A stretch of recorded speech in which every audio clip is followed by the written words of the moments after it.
Ratos de biblioteca são aquelas pessoas muito sabidas que encontram ainda mais sabedoria nos livros. Aqui em Brasília, a gente tem um projeto super especial que são os roedores de livros.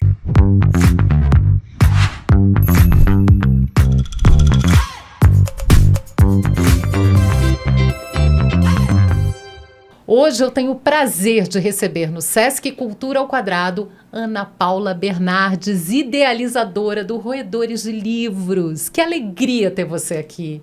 Eu sou fã do seu projeto. Eu tenho que dizer, antes de qualquer coisa, que eu sou fã do seu projeto. É um projeto lindo. E eu queria começar te perguntando exatamente como funciona o Roedores. Eu queria que você explicasse para as pessoas como é que é esse projeto de formação de novos leitores. O Roedores agora, em maio do ano que vem, a gente faz 18 anos. Nossa, é uma estrada, hein? 18 anos, eu tenho pensado muito em maioridade, né? Maioridade. 18 anos, maioridade. E a gente está caminhando para essa maioridade. É um projeto que começou muito sem muitas pretensões, assim. Eu queria fazer um trabalho que envolvesse as crianças, que envolvesse literatura. Trabalho ainda, né, na Secretaria de Educação e trabalhava com formação de professores. E era uma dificuldade, porque a gente apresentava alguma proposta e sempre tinha, não, mas isso não dá para fazer, não, são muitos alunos, esse assunto é muito difícil. E aquilo foi me incomodando de um jeito, né? E eu não lidava com crianças, porque eu estava com formação de professores. E aí eu comecei a pensar nisso, não, uma hora a gente tem que fazer alguma coisa, eu preciso estar com crianças e colocar essa fala, né? Não vamos ver se isso não acontece, porque eu não posso ser uma formadora de professores sem essa prática. Porque sempre alguém vai me dizer que isso não dá certo e eu não tenho uma resposta para isso. E aí Você não testou para saber se dá certo ou não, né? Na verdade. Eu sou professora de artes, então fazia outras coisas quando eu dava aula para os alunos e principalmente eu trabalhei com ensino médio, com história da arte. É uma outra coisa, né? Apesar de ser muito apaixonado pela história da arte e ter toda aquela questão de convencimento de que isso é muito importante na vida da gente, eu não tinha um trabalho mesmo com a literatura. Então, fiquei ruminando mesmo, né? Que a gente fica com aquilo o tempo todo na cabeça. Falava muito com o Tino sobre isso, né? Mas eu quero fazer. E o Tino foi o meu primeiro... Tino Freitas. Tino Freitas foi meu primeiro aluno. Eu comecei com ele. Foi muito bom conversar com ele, né? Porque aí a gente trocava muitas ideias. Eu comprava livro, ganhava muito livro, sempre ganhei muito livro de literatura, né? Então, ia trocando com ele essas ideias, E um belo dia nós fomos ao encontro na antiga biblioteca do Tibone. Levei minha filha Júlia, que é minha caçula, hoje já uma moça, para conhecer Ziraldo. Então, a Júlia foi com panela na cabeça conhecer Ziraldo. Menina maluquinha, aquela panela na cabeça. Vambora, vamos todos, né? E pega autógrafo e conversa. E, de repente, eu sempre fui muito tímida. Pode não parecer, mas eu sou muito tímida. Engraçado, porque não parece mesmo. Eu não diria. Mas muito tímida. E aí, meio envergonhada, o Tino, vamos ali falar com o Ziraldo. Não, vamos. E aí, foi conversar com o Ziraldo, sacatando todo mundo e puxando o jeitão dele, né? Ele falou, não, Ana Paula trabalha com os professores e tal, mas ela quer fazer outra coisa. Então, ele foi meu porta-voz. E, de repente, o Ziraldo falou, mas por que não faz aqui, nessa biblioteca? E chama o Luiz Amorim, Luiz Amorim, venha cá. E aí, o Roedores acontece com essa conversa. Então, eu sempre falo, meu padrinho, né? O padrinho do Roedores é Ziraldo. Gente, nada mais, nada menos do que Ziraldo. Já começou a de padrinho, né? Ziraldo padrinho, né? Então, só isso. Aí, Luiz, não, a biblioteca tá aqui, tem livro, tem isso, tem aquilo, vocês podem vir. Pronto. Paramos para conversar um pouco. Ficamos de montar uma proposta para ele, montamos a proposta. Eu adoro como é que a gente fez, né, como construiu o nome do Roedores, porque me lembro também perfeitamente, era assim, na cozinha, fazendo o almoço, tá bom, o projeto é semana que vem, aí, como é que a gente vai fazer? Qual vai ser o nome? O que vai? Aí Tino fala... muito próximo da Páscoa, né? Ai, que tal alguma coisa com coelho? Ai, coelho. Poxa, então podia ser alguma coisa com ratos de biblioteca, porque eu sempre fui a rata de biblioteca, né? Porque eu sempre fui muito tímida. Porque a biblioteca sempre foi o lugar que eu preferi, porque ali eu podia ficar... Refúgio. É refúgio, sabe? Aquele lugar que você fica com outros mundos, outras pessoas, sem você se expor. E quem é muito tímido não se expõe, né? Então a biblioteca, para mim, sempre foi esse lugar. De repente a gente fala, não, roedores de livros. E ainda pensando que o tal do coelho era um roedor, né? Depois descobrimos que coelho não é um roedor, né? Inclusive a primeira logo que nós fizemos do Roedores, né, era um coelhinho. E é assim que começou. Então começa, eu sempre falo, era meio despretensioso. A gente quer fazer, vamos fazer como? E aí era mais uma biblioteca que tivesse a presença das crianças ali naquela biblioteca. Uma biblioteca infantil, mais voltada para público infanto-juvenil. A ideia sempre foi fazer mediação de leitura para essas crianças e mostrar que é possível frequentar a biblioteca, pegar livros. E aí a gente começou no Tibone aos sábados. Foi bem bacana, mas nos primeiros sábados a gente não tinha público. Até as pessoas descobrirem que tá ali, que tá acontecendo, até ter o hábito, você fidelizar, né, aquela... Então, e aí a gente chamou o Luiz de novo, falou, não, Luiz, não dá, não pode ser assim, não tem ninguém, a gente precisa de mais crianças. Aí ele, eu tenho dinheiro aqui para alguma coisa, para transporte, pensa alguma coisa. Então tá bom, vamos trazer. Aí a gente começou a trazer as crianças de fora. E quando a gente começa a trazer essas crianças, também aos sábados eu não tenho escolas, né? A gente vai aos abrigos. E a gente começou com as crianças dos trazendo abrigos. As crianças do abrigo. E aquilo era da gente sair de lá todos os sábados emocionados com as histórias, com a dificuldade das crianças, a gente abraçar e estar junto, e a gente viu que só literatura não adiantava, porque é muito para quem está chegando, então precisava ter outra coisa. Aí começamos também com oficinas de artes, né? Saímos procurando as pessoas. Então a Juliana, que foi nossa primeira contadora de histórias, né? Fomos até a FENAC, escutamos ela contando história, vem cá, vamos fazer um negócio no sábado, e vamos. Então foi assim, né? Fomos juntando os amigos. Foi na garra e no trabalho voluntário. No trabalho voluntário desde sempre. Como vários projetos no Brasil que a gente vê que prosperam nessa coisa mesmo de uma pessoa determinada que vai lá e vai angariando mais gente. Não tem outro jeito de começar. Eu desconheço outro jeito de começar. Mesmo quando você vai entrar no edital, fazer um outro processo para conseguir um dinheiro para isso, você precisa de experiência. Então não adianta. Você começa mesmo, com sonhos, né? Então a gente juntou um monte de gente doido, junta aquele povo doido. Os doidos do bem, junta aquele povo todo, meio sem saber o que está fazendo também. Tudo muito, eu acho que é isso, vamos, né? E por isso que eu sempre falo assim, eu sou idealizadora porque eu já tinha um processo de formação de professores, então eu tinha a teoria daquilo.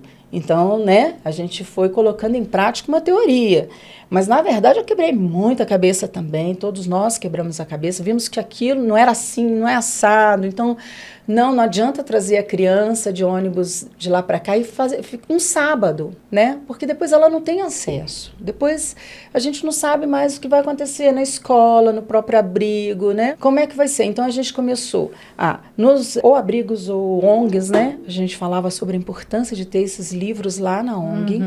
Gente, então vamos dar um jeito. E aí, campanha de doação, e doa livro, porque lá na biblioteca a gente tinha os livros, mas eles não tinham. Então a gente começou a fazer doação de livros para essas organizações. E no final do ano a gente se reuniu e disse, não é assim. Precisa que essa criança tenha mesmo acesso a isso. Com mais regularidade, né? Não uma vez ou outra. Uma vez ou outra, não está certo. Não é isso que a gente quer. E aí o Célio, que sempre trabalhou com livros em Brasília, né? Trabalhou com a Arco-Íris, com a Editora Positivo e várias outras, Editora do Brasil. Ana, vamos para Ceilândia. Morador de Ceilândia, vamos para Ceilândia? Se você arrumar um lugar pra gente, vamos, então tá. E Célia arrumou pra gente. Fomos para Ceilândia, fizemos... Isso foi que ano? Vocês ficaram quanto tempo no Tibone? Tibone ficamos 6 meses em 2006. Em 2007 a gente já estava na Ceilândia. Então foi um período curtinho aqui no plano piloto. Foi. Depois foi Ceilândia na veia. Depois Ceilândia. A gente falou, não, a gente não quer nada aqui no plano por vários motivos, inclusive porque as crianças, no plano onde a gente estava, né? Porque a gente estava ali na 712, as crianças tinham acesso a muita coisa. Né? Então, não que elas não precisassem da leitura, porque não interessa onde você está. Não interessa onde você está, e você está falando muito a questão da formação dos professores. Eu acho que esse mediador, essa primeira ponte da criança com o livro, pode abrir um universo mágico para a criança, ou pode fechar a criança para a literatura.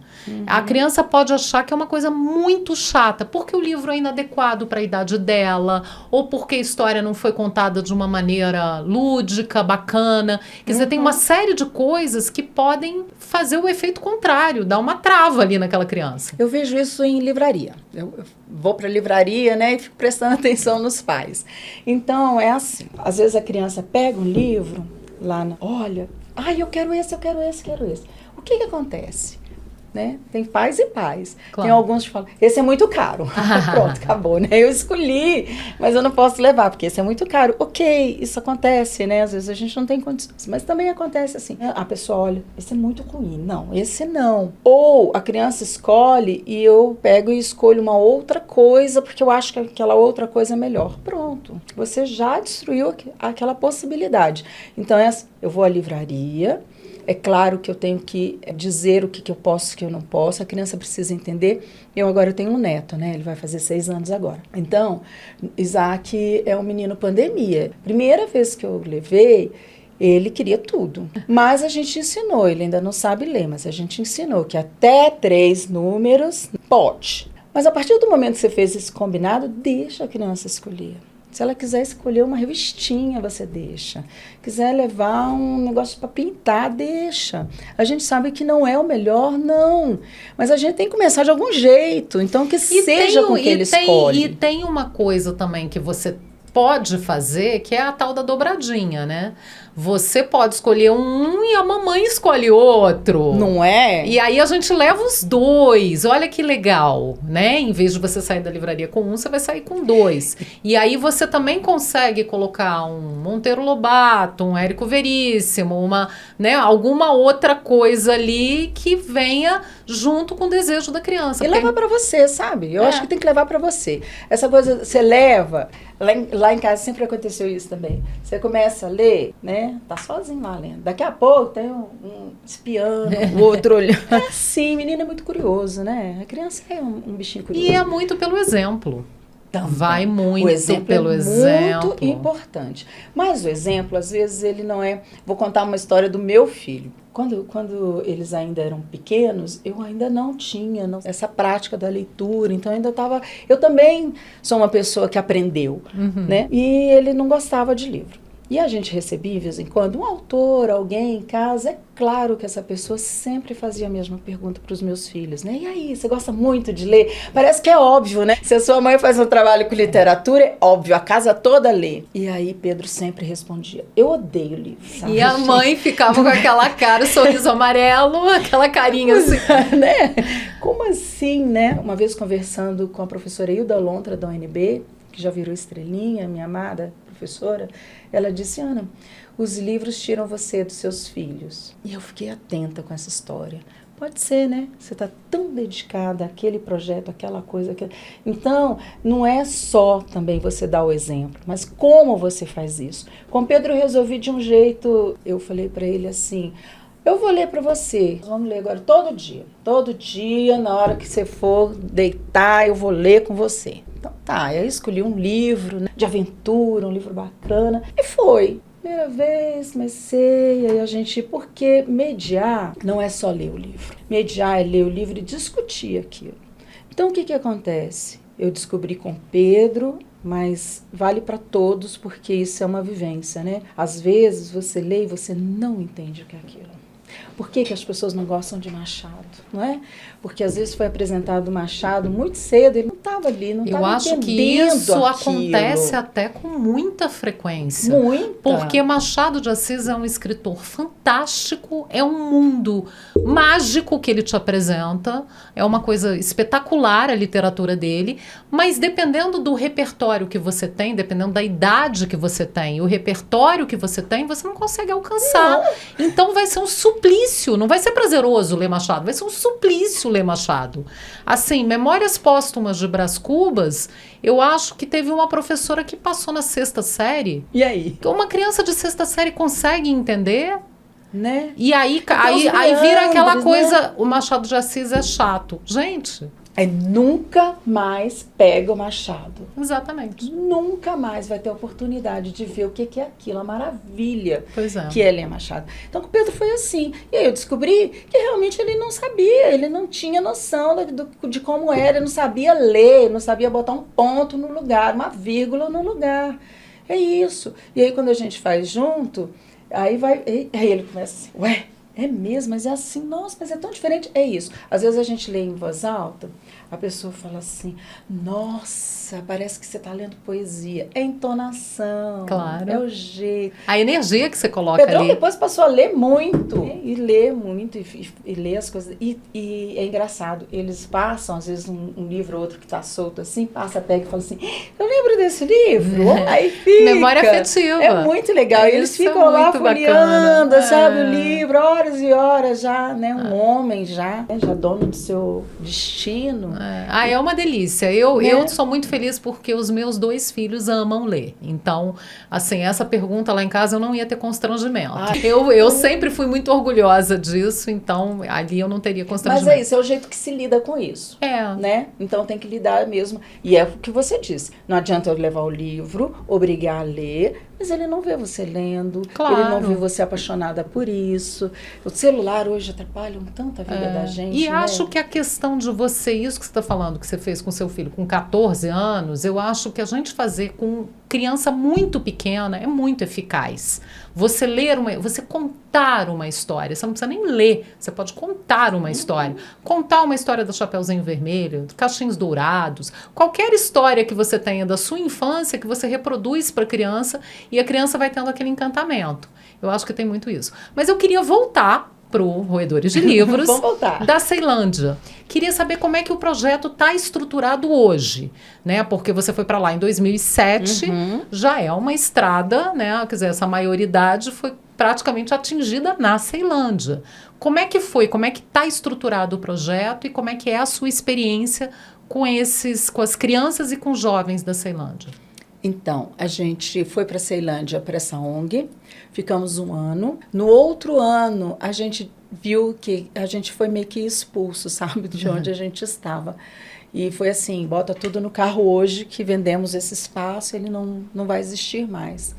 E a gente viu que não, a gente não pode sair daqui. A gente tem que arrumar alguma coisa aqui perto para que a gente possa se, pelo menos, despedir das crianças e dizer, o projeto está indo para outro lugar. Então foi uma saga, a gente andou por alguns lugares. Imagino, né? Mas é legal porque dá para ver que o coração do projeto já pulsava na Ceilândia, né? Já. E aí a gente Isso não queria lindo. sair de lá. A gente não queria, daqui a gente não vai sair, então vamos embora. E aí a gente foi pro Shopping Popular, imagina, nós fomos pro Shopping Popular em 2010. A história do Shopping Popular começa com o governo tirando as pessoas dos vendedores ambulantes e montando esses shoppings. Então, era um lugar que não tinha público. Não tinha público, não é? Os vendedores estavam lá, mas não tinha as pessoas para comprar, né? Lembra dessa história? Lembro, né? Lembro muito. E era muito triste isso, porque você deixa uma família inteira sem uma renda. Até que aquilo vai Na verdade, acontecendo, isso se mistura né? muito com a própria história da Ceilândia, né? Que o CEI é Central de Erradicação de Invasões, que também foram pessoas tiradas de outros acampamentos, Os próprios moradores dos primeiros tempos dizem, fomos jogados ali sem água. Eu acho que a caixa d'água é tão emblemática por conta disso. Então, eu acho que tem uma semelhança aí dessa história do pessoal tirado e jogado ali nesse shopping, que não tinha público. Não tinha público, não tinha o que fazer, foram jogados ali. E a gente procurando um espaço. Chamaram a gente. Olha, tem um espaço, lá tem 4 torres, tem um espaço bacana, vamos para lá, vamos. E aí a gente foi, e foi meio que... Só não posso dizer que foi, mas fomos sem um documento, sem nada, fomos.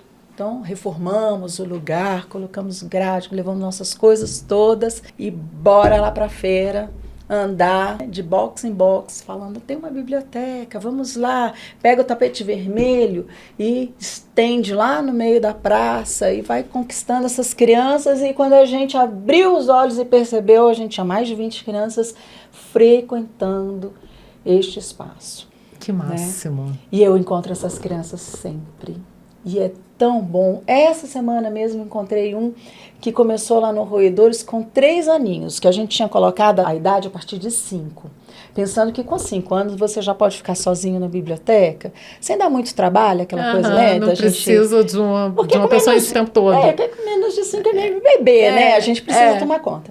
Então, ele foi o primeiro que a gente aceitou com 3, mas ele já era muito espertinho. E é isso, a gente começa a ler para essa criança de 3 anos, no meio de crianças de 7, de 8, de 9. E aí, isso também é um desafio para você conseguir manter a atenção de um público tão heterogêneo, com idades tão diferentes, né? É então, complicado. Bora atrás de livro que sirva para todo mundo, que chama atenção. E aí a gente vai vendo que realmente não tem isso de um livro para a idade, né? Todo mundo pergunta, Ana Paula, um livro para a idade, tantos anos. Não é isso. Primeiro, quem é essa criança? É para quem que você vai dar isso? Ela pode ter 10 anos, mas ela já gostar de livros maiores, de aventura, mas ela pode ter 10 anos e ainda com muita dificuldade de ler, prefere um livro... Então, não é a idade, tanto que no Roedores a gente não separa nossos livros por idade. Não tem separação, tá lá. A gente só separa mais ou menos os juvenis, a gente colocou num outro espaço, mas porque realmente o juvenil não dá, né, para misturar muito, porque já é um livro para jovens, né, ou adolescentes. E aí a gente vai vendo tanto que essa criança vai gostando, e daqui a pouco, e a criança menor, ela tem uma coisa muito legal, porque ela geralmente é muito visual, então ela vê coisas nas imagens que os outros não veem. É uma atenção diferente. É muito legal, porque aí eles começam a falar assim, mas olha, tem isso, tem aquilo, e os outros não viram, os maiores. Aí os maiores ficam todos assim, né? Começam a prestar atenção também. Assim, sabendo mais do que eu. E é muito legal trabalhar com essas, né? Vocês estão com quantas crianças hoje no Roedores? Hoje nós estamos numa batalha muito grande, porque a gente teve 2 anos de pandemia, 2 anos fechados, né? Nesses 2 anos, muita coisa mudou. Inclusive a feira mudou muito. Então a feira deixou de ser aquela feira mais simples, das pessoas que vendiam suas coisas na rua, e agora ela tá quase uma feira dos importados, né? Ela tem muita coisa de tecnologia, muito... E isso pra gente acabou trazendo um público diferente, porque também, o que antes eu tinha muitas crianças nas bancas, né, no box, que ficavam ali porque os pais não tinham onde deixar, e aí eles iam todos para a biblioteca, a gente fazia uma farra grande, mas agora eu não tenho mais isso. A maioria dos pais agora são outros pais, né, que essas crianças podem ficar em casa, elas estão mais protegidas, tem, né? Então tem sido mais difícil. A gente funcionava só aos sábados, continuamos funcionando apenas aos sábados, então essas crianças, elas não têm ido ao sábado. Quando a gente estava abrindo durante a semana, por exemplo, nós já abrimos com o recurso do FAC, a gente abria durante a semana. Aí durante a semana eu tenho mais crianças. No final de semana eu tenho uma concorrência grande com catecismo, evangelização, pai e mãe que vai fazer compras no final de semana, e aí eu tenho um público bem reduzido, e está bem reduzido mesmo. Então, é uma mudança. É uma mudança. Significativa, né, em relação aos primeiros tempos dos Roedores, né? Muito, muito E grande. você tem mais ou menos uma base de quantas crianças vocês atendem hoje? Olha, cadastrada eu devo ter umas 30 crianças, mas aos sábados eu estou atendendo... Esse final de semana, por exemplo, tinha 10 crianças. Mas tem algumas crianças que vão só para fazer o empréstimo. Eu tenho agora, inclusive, esta semana, eu separei uma mala de livros para levar para o meu trabalho, porque eu tenho algumas colegas que levam seus filhos à Ceilândia, mas está muito difícil. E os filhos ficam reclamando que querem trocar os livros e as mães não têm tempo para ir à Ceilândia. É muito legal, né? Mas a gente fala assim, eu tenho um certo preconceito com a Ceilândia. Gente que liga, que manda e-mail, que pergunta. Gostaria de frequentar a biblioteca, eu digo que é na Ceilândia, né? Que coisa! Eu acho tão impressionante a gente ainda Bora na Ceilândia, a gente isso. vê o que é Ceilândia. Gente, a Ceilândia é o motor cultural do Distrito Federal. A Ceilândia, ela pulsa cultura, arte, criatividade, inventividade. É muito cruel ter esse estigma até hoje. É muito cruel. Pois ainda acontece. E os que vão até a Ceilândia adoram, ficam maravilhados. Inclusive, gente, Ceilândia tem tudo. E a outra dificuldade, então, quando a gente não esbarra no preconceito, a gente não pode também, né, fingir que isso não acontece. Não esbarra sim no preconceito. Quando não é o preconceito, a gente esbarra que é longe. É que também a gente hoje em dia é mais difícil e tal. Não é fácil mesmo. Então eu tenho essa dificuldade. E aí eu resolvi trazer uma mala aqui para o meu trabalho, pelo menos para minhas colegas que estão... Mas é bonitinho as crianças cobrarem, Elas estão cobrando. Olha, eu quero trocar meu livro, já li esse daqui, quero pegar outro. E olha, são crianças pequenas. A maioria são crianças pequenas.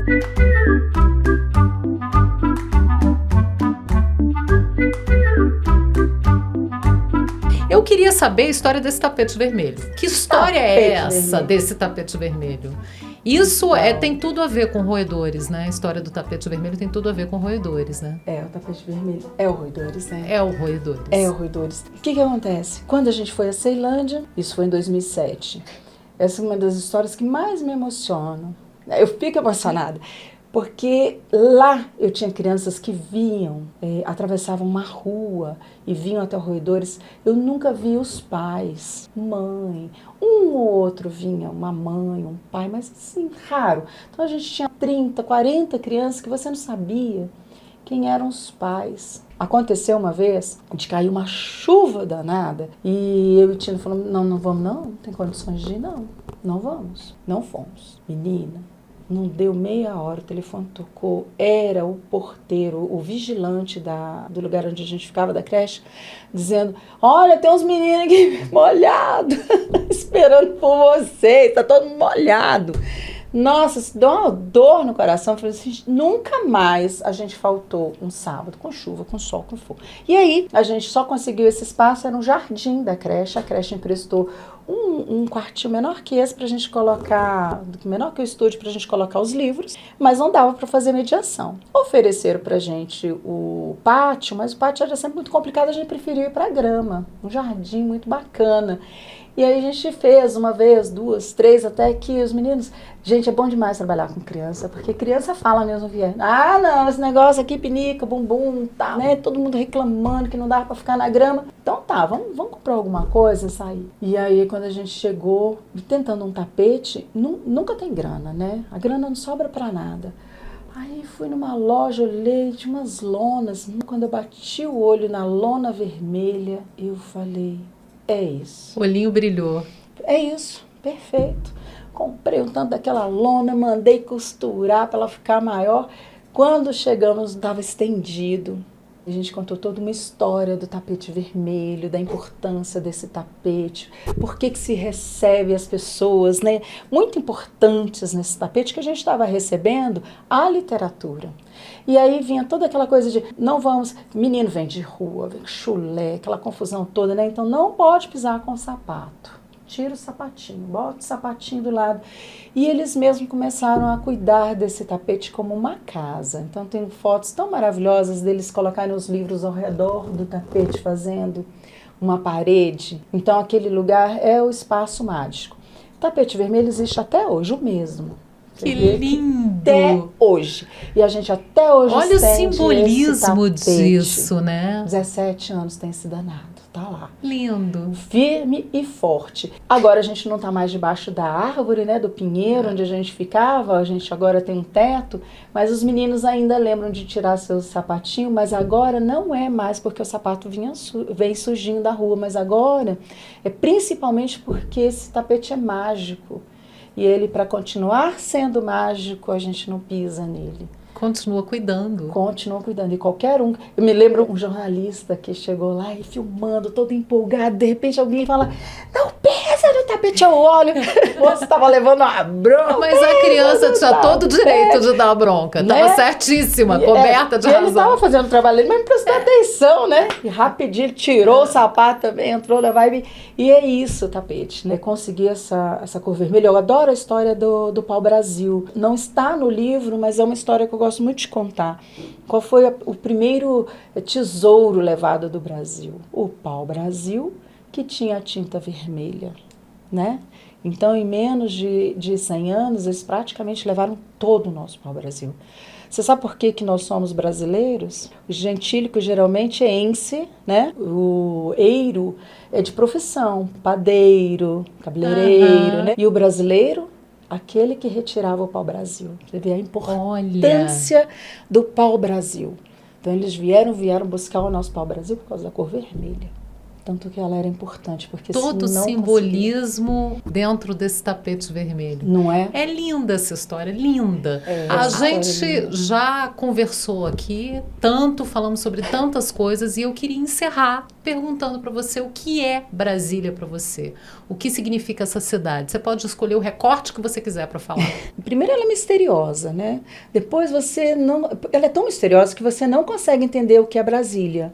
Né? Você vai para o lago e tem um lago maravilhoso, praia, você tem N possibilidades, você vai para Ceilândia e você tem um hip hop, você tem um nordestino, aliás, Ceilândia você tem tudo que você pensar, mas eu moro no Guará, você vai para o Guará e parece uma cidade do interior, que ela não cresceu, ela ficou aquilo ali, né? São muitas Brasílias dentro da Brasília, São muitas Brasílias, a gente precisa explorar essas Brasílias, porque eu acho que você não encontra em outro lugar nesse Brasil, onde a gente tem todos os povos, todas as comidas, todas as culturas, né? A gente tem tudo aqui dentro. A gente não precisa ir muito longe. Bem importante para a gente que vive aqui e ama essa cidade, né? Ana Paula, muito obrigada. Foi uma conversa ótima. Dava para ficar conversando com você aqui meses, né? Porque a gente tem muito papo, muita história interessante. Vida longa ao Roedores de Livros, esse projeto maravilhoso. Eu queria só encerrar te perguntando como é que as pessoas ajudam, como é que elas podem se voluntariar ou ajudar financeiramente, como é que deixa a dica. Olha, é claro que financeiramente é muito bom, mas o que a gente quer mesmo e gostaria, a gente está precisando muito de voluntário para ir lá, e ser voluntário é realmente disponibilizar um tempo da sua vida para aquilo. E o Roedores é tão lindo, maravilhoso, que eu tenho certeza que a pessoa não vai se arrepender. Tira a manhã de sábado, a tarde de sábado, para ficar conosco, para se encantar com essas histórias. E eu acho que o que a gente está precisando, principalmente, é de voluntários. Outra coisa, nós somos muito ruins de mídia, a gente está precisando de um pessoal que ajude a gente com o nosso Instagram. Então, não adianta nem dizer assim, mas eu não posso ir, né, sábado. Não, a gente tem outras possibilidades de ser voluntário. @Roedores de Livros? @Roedores de Livros. Ficam, então, todas essas dicas, né? Várias, né? Várias, é só escolher. Só não ajuda quem não quiser. Só não ajuda quem não quiser. Muito obrigada pela conversa, foi ótimo. E o Sesc Cultura ao Quadrado volta na próxima semana. A gente se vê.